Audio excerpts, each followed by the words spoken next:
So I want to talk to you about what I think is the sneakiest aspect of the pain body, the most elusive aspect of our own shadow. I want to share some personal experiences about what that is and how it sneaks into human consciousness, lowers the vibration, and keeps us stuck. That is victim identity, victim mentality. The issue around victim identity, victim mentality is that when you tell yourself that story, you're right. Somebody did wrong you. You are crippled by something. It doesn't feel like you can take action. You don't have energy. And so in that way, you become your own parasite.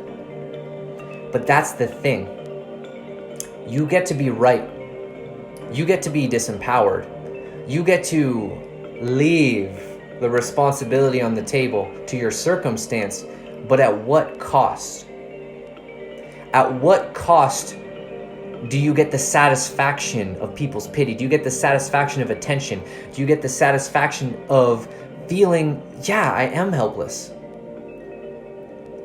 It's at the cost of your higher potential. And so in that way, it's not worth it. But it's so addictive to the ego, to the contracted sense of self, to feel helpless, to feel not capable, to feel restricted, to contract and leave the responsibility by the wayside, pointing the finger out. So my question for you is, where are you addicted to your own inner sense of helplessness? Where is it that you feel disempowered and you point the finger out there? Is it relationships? Is it your career? Is it your view on the global circumstance? Whatever it is, it doesn't matter. Because the key to walk through the door from victimhood into triumph is always the same. It's always a radical self-responsibility. It's always a choosing to listen to the higher voice.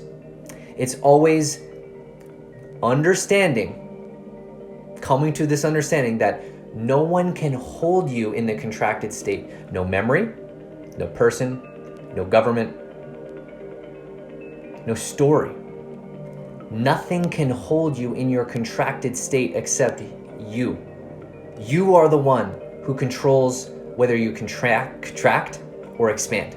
You are the one who contracts yourself, but when we don't understand how we're doing it, and when our energy feels tight, and we have given our power away, we haven't set proper boundaries, we haven't learned self-worth, self-respect, we haven't learned how to communicate effectively in a way that honors our sovereignty, then we point out there and we say, that made me feel this way.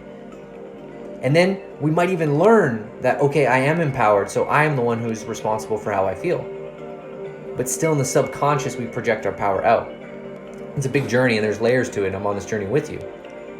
So what I am sharing with you here is an invitation to assess where you might be addicted, even in the subtlest little shred of a way, to your own sense of helplessness, to your own sense of not being able to move through something, to triumph, to actually thrive. And that's the difference here. It's the difference between coping and thriving. In coping, everything gets filtered through the lens of challenge, of hardship, of pain, of more pain, of dealing with the pain and coping with the pain. And it seems that everything gets added onto your plate of life just heavies the burden, makes the path more winding, more obstacles. Whereas when you're in thriving, which is a different paradigm, a different goggle, a different perspective, a different type of self-talk, you realize every single thing which comes into your life has come in as a blessing to help you tap into dormant potentiality, to new frequencies, to new possibilities, to new levels of rising to the occasion, to rising into your power. So I love you so much. I'm out.